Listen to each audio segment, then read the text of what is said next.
செல்லிமா channel சார்பாக அனைவருக்கும் வணக்கம். இன்றைக்கி செடிகளுக்கெல்லாம் ஒரு டிப்ஸ் கொடுக்க போகிறோம். ஏன்னா இதை பற்றி கேட்டிருந்தாங்க. நான் என்ன பண்ணுவேன்னா, இந்த மாதிரி கருணக்கிழங்கெல்லாம் இருக்குது பார்த்திங்களா, அதோடைய தோலெல்லாம் நம்ம எடுத்துடுவோம். எடுத்துகிட்டு நம்ம கீழே தான் போடுவோம். நான் அப்படி கீழெல்லாம் போடுறதில்ல. இந்த தோலெல்லாம் எடுத்து பொடியாக கட் பண்ணி இந்த மிக்சியில் அரைச்சிக்குவேன். இப்போ பாருங்கள், இப்போ செய்ய போகிறத பாருங்கள். இந்த மாதிரி தோலெல்லாம் வந்துருச்சு பார்த்திங்களா. இதை கீழே போடுறதுனால எந்த ஒரு யூஸும் கிடையாது. நம்ம செடிகளுக்கு போட்டோம்னா செடியெல்லாம் நல்ல வளர்ச்சியாக இருக்கும். இந்த மாதிரி பொடியாக கட் பண்ணிக்கோங்க. ஏன் அப்படி பொடியாக கட் பண்ணுறோம் அப்படின்னாக்கா, மிக்ஸி வந்து பெருசாக போட்டோம்னாக்கா மிக்ஸி கெட்டு போயிடும். அதனால் வந்துட்டு இந்த மாதிரி பொடியாக கட் பண்ணிங்கன்னா நல்லா வந்து மிக்ஸி அரைச்சி கொடுத்துரும். இப்படி போட்டுக்கோங்க. போட்டுட்டு மிக்சியில் கூலாக அரைச்சிக்கிறோங்க. இந்த மாதிரி கூழ் மாதிரி வந்துடும். இது வந்து நம்ம வந்து மக்க வச்சியும் போடலாம் அப்படின்னு நீங்கள் கேட்பீங்க. மக்க வச்சு போடுறதுக்கு நாள் ஆகும். நம்ம செடிக்கு உடனே நம்ம போடணும் அப்படின்னா நான் இந்த மாதிரி தான் நான் போடுறது. அப்புறம் இந்த மாதிரி தண்ணியில் அரை பக்கெட் தண்ணியில் கரைச்சி வச்சுருவேன். மிக்ஸியும் கழுவி அதில் ஊற்றிடுங்க. இது வந்து ஒரு நாள் நைட்டு வந்து நான் அப்படியே வச்சுருவேன். அதில் வந்து அப்படியே நுண்ணுயிர்கள்லாம் ஃபார்ம் ஆகி புளிச்சு வரும். அதுதான் வந்து செடிகளுக்கு நல்ல ஒரு வளர்ச்சியை கொடுக்கும். இது நைட்டு வச்சுட்டு இப்போ மறுநாள் காலையில் நான் திறக்கிறேன் பாருங்கள். எப்படி நுரைச்சி பொங்கி இருக்குது பாருங்கள். இதில் வந்து நல்ல நுண்ணுயிர்கள்லாம் ஃபார்ம் ஆகிருக்கிறதுனால செடிக்கு தேவையான வளர்ச்சியை கொடுக்கக்கூடிய சக்தி இதில் கிடைக்கும். இப்போ நல்லா இதை கரைச்சி விட்டுட்டு நம்ம மாடியில் போய் செடிக்கு ஊற்றலாம். இப்போ நல்லா கரைச்சி விட்டுக்கோங்க. இது ஒரு நல்ல ஒரு உரம். நீங்களும் இதே மாதிரி ஃபாலோ பண்ணுங்கள். வாங்க, எடுத்துகிட்டு போய் மாடியில் செடிகளுக்கு ஊற்றலாம். இதில் என்ன ஒரு முக்கியமான ஒரு விஷயம் என்னென்னா, இந்த தண்ணியை வந்து கீழே வழிகிற மாதிரி ஊற்றக்கூடாது. ஏற்றினோம்னா நம்மளுக்கு வந்து மண்ணிலேருந்து எல்லா சத்துக்களுமே கீழே போயிடும். எப்போவுமே செடிகளுக்கு வந்து தண்ணி வந்து அந்த தொட்டியில் பிடிக்கிற அளவுக்கு ஊற்றினா போதும். நமக்கு டெய்லி ஊற்றும் போது தெரியும். பெரிய தொட்டினா ஒரு பெரிய மக்கில் ஊற்றலாம். சின்ன தொட்டினா ஒரு 2 டம்ளர் ஊற்றுற மாதிரி இருந்தால் போதும். இந்த வெயில் காலமாக இருந்ததுனால 2 வேளையும் தண்ணி ஊற்றுங்க. தண்ணி வலிஞ்சு போகாமல் ஊற்றுங்க. அதே நேரத்தில் செடிகளுக்கு இலைகளுக்கும் தண்ணி லேசாக தெளித்து விடுங்க. இப்போ இதை கரைச்சி விட்டுட்டோம் இல்லையா, இதை நம்ம எப்படி ஊற்றுறோன்னு பாருங்கள்.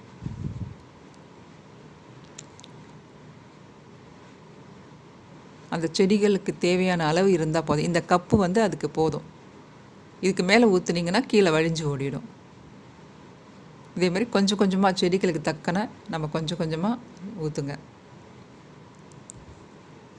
இது வந்து இப்போ செடி வந்து வெயில் காலமாக இருக்கிறதுனால இந்த செடியெல்லாம் நான் வந்து கிளைகள் இலைகள் எல்லாம் தேவையில்லாத கழிவுகள்லாம் நான் கட் பண்ணி விட்டுட்டேன். ஏன்னா நிறைய இருந்ததுன்னா நான் அதுக்கு நிறைய தண்ணி தேவைப்படும். இப்போ இது மாதிரி ஊற்றுனதுக்கப்புறமா ஒரு 15 டேஸ் கழிச்சுட்டு நீங்கள் எப்படி இருக்குன்னு பாருங்கள். இப்போ பார்த்துக்கோங்க, ஒரு 15 நாள் கழித்து இந்த செடி எப்படி வளர்ந்துருக்குதுன்னு பாருங்கள், எப்படி பலன் கொடுத்துருக்குதுன்னு பாருங்கள். ஏன்னா இதே மாதிரி நீங்கள் ஃபாலோ பண்ணிங்கன்னா செடி வந்து நல்லா வளர்க்கலாம். நல்ல ஒரு பலன் தரக்கூடிய அளவுக்கு நமக்கு வந்து பூக்கள்லாம் அது கொடுக்கும். இது வந்து செடி வளர்க்குறதே ஒரு பெரிய விஷயம். மைண்டுக்கு வந்து ஒரு ரிலாக்ஸாக கொடுக்கும். நம்ம வளர்க்குற செடியில் தண்ணி ஊற்றி அதில் பூ பூக்குது, அதை நம்ம மறுநாள் போய் பார்க்கும்போது மனசுக்கு அவ்வளோ ஒரு ரிலாக்ஸாக இருக்கும். நமக்கு எந்த ஒரு டென்ஷன், பிபி இது மாதிரிலாம் கூட வராது. சில நேரத்தில் பிபி ஒரு மாதிரி தலை சுற்றுற மாதிரி இருந்ததுன்னா மேலே வந்துட்டு அந்த செடிகளையும் அந்த மரங்களையும் இயற்கை காட்சிகள்லாம் பார்த்திங்கன்னா உங்களுக்கு எல்லாமே ரெடியூஸ் ஆகிடும். ரொம்ப நல்லாயிருக்கும். இங்கே பாருங்கள், இது வந்து இந்த மாதிரி சின்ன தொட்டியில் தான் வந்திருக்கு. மாதுளம் செடி, அதில் பூ பூத்துருக்கு.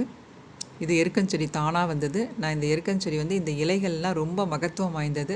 முட்டி வலி, கால் வலிலாம் இருந்ததுன்னா இதெல்லாம் வந்து நல்லா வதக்கிட்டு அந்த இடத்துல வச்சு ஒரு கட்டு போட்டு விட்டுவிங்கன்னா நல்ல பலன் தரும். இந்த இலைகள்லாம் காயாமல் இருக்கணும்னா நல்ல தண்ணி எடுத்து லேசாக தெளித்து விடுங்க. ஈவினிங் டைமில் தெளித்து விடுங்க. இது வந்து விஷ்ணு துளசி, லக்ஷ்மி துளசி, பச்சை கலரில் இருக்கு இல்லையா, லக்ஷ்மி துளசி. விஷ்ணு துளசியும் இருக்குது, கருந்துளசி. இது வந்து பிரண்டை. இப்போ 15 நாள் கழித்து நம்மளுடைய செடி எப்படி இருக்குன்னு பாருங்கள். எப்படி இருக்குது பாருங்கள், பூத்து குலுங்குது பாருங்கள். இது மைண்டுக்கே ரொம்ப சந்தோஷமாக இருக்கும். இந்த மாதிரி நாம்ளே அதுக்கு செஞ்சு ஒரு உரம் தயாரித்து அதுக்கு போட்டு அது வந்து நமக்கு எவ்வளோ நல்ல பலன் கொடுக்குது பாருங்கள். இது வந்து மாதுளஞ்செடி, மாதுளம் பழம் வந்திருக்கு பாருங்கள். சின்ன தொட்டிலேயே நிறைய மூலிகை செடியெலாம் இருக்குது. அதெல்லாம் அந்த எப்படி காணாமல் போச்சுன்னு தெரியல. இங்கே பாருங்கள், இது நித்திய மல்லி செடி. அப்போ எப்படி இருந்தது, இப்போ பாருங்கள் பூத்து இருக்குது பாருங்கள். இதில் பாருங்கள் எருக்கம் பூ பூத்திருக்கு. இது பிள்ளையாருக்கு வச்சுருவேன். பூக்க பூக்க பிள்ளையாருக்கு டெய்லி வைப்பேன்.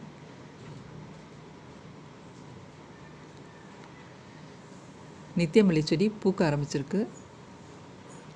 மழை கொடி மாதிரி போகணும்னு அவசியம் கிடையாது. நம்ம இப்படியே கூட நம்ம செடி மாதிரியே கூட இந்த நித்தியமல்லி பூக்க ஆரம்பிக்கும். நமக்கு அதை தகுந்த மாதிரி பாருங்கள் சைட்லலாம் வந்திருக்கு. நல்ல பெரிய பூவாக பூத்துருக்கு பாருங்கள். அதுக்கு தேவையானது உரம் கொடுக்கணும். அது உரம் கொடுத்தா அது நல்லா நமக்கு பலன் தரும். இங்கே பாருங்கள் சைடில் பாருங்கள், நல்ல வாசமாக ரொம்ப நல்லாயிருக்கும். இதே மாதிரி நீங்கள் ஃபாலோ பண்ணுங்கள், ரொம்ப நல்லா பலன் தரும். இந்த கருணக்கிழங்கு தோல் மட்டும் இல்லாமல் வேறு ஏதாச்சும் கேரட்டு தோல், பீட்ரூட் தோல், சௌ இந்த மாதிரிலாம் இருக்குது பார்த்தீங்களா, அந்த மாதிரி எல்லா தோலும் நீங்கள் 10 நாளைக்கு ஒரு தடவையோ இல்லை 15 நாளைக்கு ஒரு தடவையோ இந்த மாதிரி பொடியாக கட் பண்ணிவிட்டு மிக்சியில் அரைச்சிட்டு ஒரு நைட்டு வந்து அது கண்டிப்பாக புளிக்கணும். அப்போ தான் அதில் வந்து நுண்ணுயிர்கள் ஃபார்ம் ஆகும். நமக்கு கண்ணுக்கு தெரியாது, ஆனால் அது வந்து கண்ணுக்கு தெரியணும் அப்படின்னா மறுநாள் பார்த்தீங்கன்னா நல்லா புளிச்சு மேலே நுரைச்சி வந்திருக்கும். அது இருந்தால் தான், நுண்ணுயிர்கள் இருந்தால் மட்டும்தான் அந்த மாதிரி வர முடியும். அது அப்புறம் நல்லா கரைச்சிட்டு ஒரு 15 நாள் கழித்து இந்த மாதிரி ஊற்றுங்க. ஏன்னா இது வந்து உரம் வந்து நம்ம உடனே நம்ம தயார் பண்ணுறது. இது நம்ம வேறு எதுனா கழிவுகள்லாம் வந்து நீங்கள் மக்க வச்சு கூட நீங்கள் பண்ணலாம். அது நாள் ஆகும். அதனால் இப்போ இம்மீடியட்டாக நம்மளுக்கு உடனே பலன் தரணும் அப்படின்னா இந்த மாதிரி நீங்கள் செஞ்சு பாருங்கள், ரொம்ப நல்ல பலன் தரும். இங்கே பாருங்கள், இது துணுத்து பச்சை, இதுவும் சாமிக்கு வைக்கலாம். நல்ல வாசமாக இருக்கும், ரொம்ப நல்லாயிருக்கும். இதெல்லாம் வந்து ரொம்ப அது தனியாக உங்களுக்கு சொல்கிறேன். பலன் தரக்கூடிய மூலிகைகள் தான் இதெல்லாம். அந்த எருக்கம், துணுத்து பச்சை, துளசி, இது மாதிரி நல்ல ஒரு பலன் தரக்கூடிய இந்த செடிகள். நீங்கள் இதே மாதிரி ஃபாலோ பண்ணுங்கள். இந்த வீடியோ பிடிச்சிருந்ததுன்னா லைக் பண்ணுங்கள், ஷேர் பண்ணுங்கள், சப்ஸ்கிரைப் பண்ணுங்கள். இதை பற்றி வேறு எதுனா உங்களுக்கு எக்ஸ்ட்ரா வேணும்னாக்கா கமெண்ட்டில் கூட சொல்லுங்கள். நன்றி. வாழ்க வளமுடன்.